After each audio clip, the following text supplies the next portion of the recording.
कारण साफ था। अयोध्या के श्री राम के मंदिर पर आक्रमण भारत की आत्मा पर आक्रमण था। जहाँ हर भारतीय के रोम रोम में राम बसते हैं, वहाँ भारत यह अपमान कैसे सहता। राम मंदिर पर आक्रमण भारत को आहत कर गया था। विदेशी हमलावर अपनी बर्बरता दिखाते गए और भारत अपने आत्मगौरव को फिर से पाने के लिए संघर्ष करता रहा।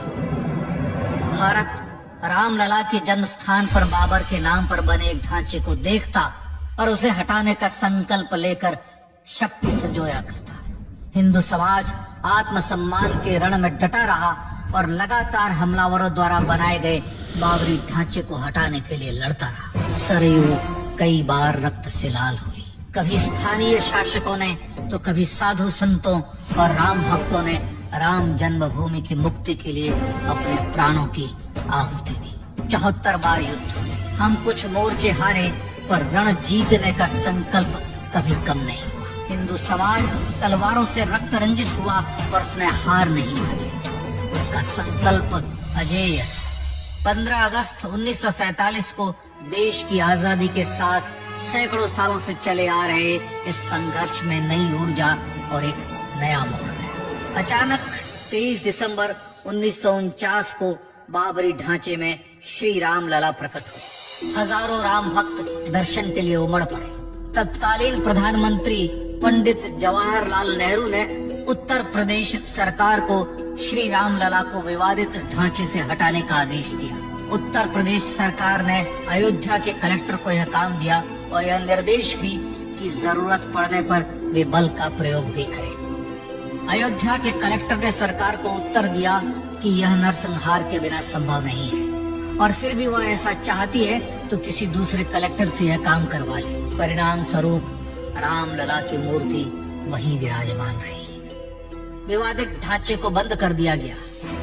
केवल पुजारी को सेवा अर्चना के लिए भीतर जाने की अनुमति थी। फिर भी राम भक्त विवादित ढांचे के बाहर से प्रभु श्री राम की आराधना करते रहे। भारत के हिंदू समाज के लिए चुनौतियां और बढ़ गई। मामला अदालत में गया।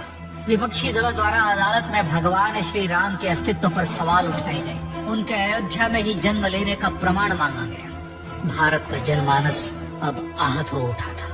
आजाद भारत में भी हिंदू समाज को अपनी आस्था और श्रद्धा के लिए संघर्ष करना पड़ रहा था। चुनौतियों के इस समय में सन 1984 में विज्ञान भवन दिल्ली में विश्व हिंदू परिषद ने धर्म संसद का आयोजन किया। इस संसद में देश भर के संतों ने राम जन्मभूमि की मुक्ति के लिए आह्वान किया और राम जन्मभूमि मुक्ति यज्ञ समिति का गठन किया। धर्म संसद ने राम जन्मभूमि की मुक्ति और वहां भगवान श्री राम के भव्य मंदिर बनाने के भारत के जनमानस के संकल्प को फिर से दोहराया। विश्व हिंदू परिषद के नेतृत्व में मंदिर निर्माण के लिए पूरे देश में अभूतपूर्व आंदोलन की शुरुआत हुई। श्री राम जन्मस्थली मुक्ति यज्ञ समिति के साथ देश भर में राम जानकी की रथ यात्राएं निकली। राम लीलाओं में राम कथा के माध्यम से भारत का आम जन फिर से जुटा। अब सबके मन में एक ही प्रण था, एक ही लक्ष्य था। अयोध्या में जन्मभूमि पर भगवान श्री राम के भव्य मंदिर का निर्माण। सन 1989 में विश्व हिंदू परिषद द्वारा गांव-गांव से राम शिला पूजन करके अयोध्या भेजी गई। 2,75,000 गांवों से राम शिलाएं अयोध्या पहुंची। भव्य राम मंदिर के शिलान्यास का निर्णय हुआ। पूज्य संत महात्माओं और हिंदू समाज के अन्य प्रमुख नेताओं के निर्णय के अनुसार अनुसूचित जाति के प्रमुख नेता श्री कामेश्वर चौपाल ने 9 नवंबर 1989 को मंदिर निर्माण का पहला पत्थर रखा। राम जन्मभूमि पर मंदिर निर्माण के लक्ष्य की पूर्ति के लिए सन 1990 में सोमनाथ से अयोध्या के लिए श्री लाल कृष्ण आडवाणी ने रथ यात्रा की शुरुआत की। देश में जन भावनाओं का ज्वार उमड़ने लगा। श्री लाल कृष्ण आडवाणी के रथ यात्रा के साथ साथ मंदिर के लिए जन समर्थन बढ़ने लगा और छद्म सेकुलरवाद बेनकाब होने लगा। इस जन आंदोलन को रोकने की तमाम कोशिशें हुई, पर सब व्यर्थ हुई। विश्व हिंदू परिषद ने देशवासियों से अयोध्या में जन्मभूमि पर मंदिर निर्माण के लिए 30 अक्टूबर और 1 नवंबर 1990 को कार सेवा का आह्वान किया। परिणाम स्वरूप लाखों राम भक्त कार सेवा के लिए देश के कोने कोने से अयोध्या आए। इससे देश की एकात्मता का विराट दर्शन हुआ। कार सेवकों को रोकने के लिए उत्तर प्रदेश के तत्कालीन मुख्यमंत्री श्री मुलायम सिंह यादव ने अयोध्या में परिंदे को भी पर न मारने देने की घोषणा की। स्थितियां गंभीर हो गई। अयोध्या से 200 किलोमीटर दूर रेलगाड़ियां रोक दी गई। अयोध्या युद्ध भूमि बना दी गई। मार्ग बंद, रेल बंद, चप्पे चप्पे पर पुलिस। अयोध्या सैनिक छावनी में बदल गई। राम नाम पर ऐसी पाबंदी कि अर्थी ले जा रहे लोगों तक को रोका गया, क्योंकि वे राम नाम सत्य कह रहे थे। लेकिन सैकड़ों किलोमीटर की यात्रा कर कार सेवक अयोध्या पहुंचने लगे। राम के गीत गाते, होठों पर हंसी और पांव में छाले लिए राम काज के लिए राम भक्त देश विदेश से अयोध्या पहुंच गए।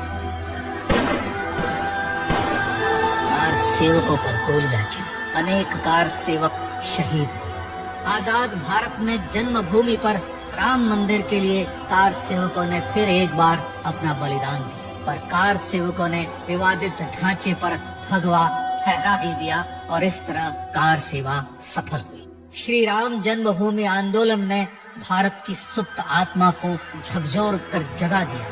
विश्व हिंदू परिषद ने फिर एक बार 6 दिसंबर 1992 को कार सेवा का आह्वान किया। राम भक्तों को कार सेवा करने देने के लिए अदालत में प्रार्थना की गई, पर अदालत ने कोई निर्णय नहीं दिया। परिणाम स्वरूप बौद्ध, जैन, सिख, स्वामीनारायण संप्रदाय, गायत्री परिवार, हर पंथ मत विचारित हिंदू एकत्र हो गए।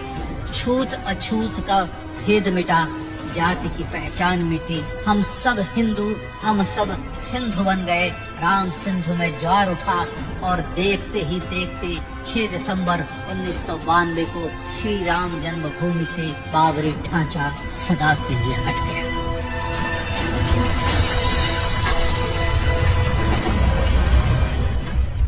यह क्षण शौर्य, न्याय और सत्यमेव जयते का क्षण था। ये तो धर्मस्ततो जय का क्षण था। पर संघर्ष की गाथा यहाँ जाकर भी नहीं रुकी। छद्म सेकुलरवादियों द्वारा भारत और भगवान श्री राम के इतिहास को झुठलाने के लिए अदालतों में चुनौतियां का सिलसिला चलता रहा, जो 1950 से चल रहा था। हिंदू सिखों के बीच से गुजरते हुए भगवान श्री राम का दर्शन करने के लिए विवश थे। यह स्थिति थी आजाद भारत में श्री राम और राम भक्तों की। पर सत्य को तो जीतना ही था। आखिरकार देश के सर्वोच्च न्यायालय के 5 जजों की खंडपीठ ने 9 नवंबर 2019 को ऐतिहासिक निर्णय दिया और यह कहा कि अयोध्या जन्मभूमि परिसर की पूरी 67 एकड़ भूमि रामलला की, और न्यायालय ने भारत सरकार को जन्मभूमि पर मंदिर बनाने के लिए एक ट्रस्ट बनाने का आदेश दिया।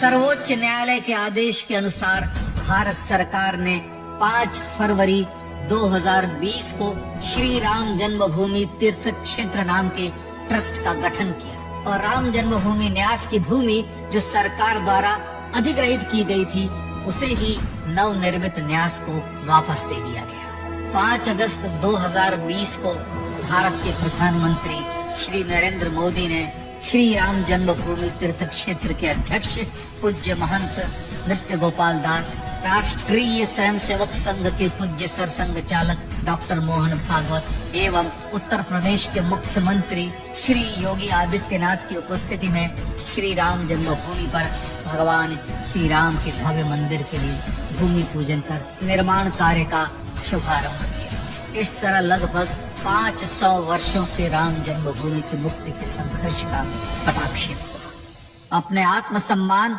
और राष्ट्रीय अस्मिता के लिए इतना लंबा संघर्ष विश्व के इतिहास में बेजोड़ है। श्री राम भारत की आत्मा, भारत की परिभाषा, हमारे राष्ट्रीय आदर्शों और जीवन मूल्यों के प्रतिनिधि मर्यादा पुरुषोत्तम हैं, जो हर हिंदू के होठों पर जन्म से मृत्यु तक रहे।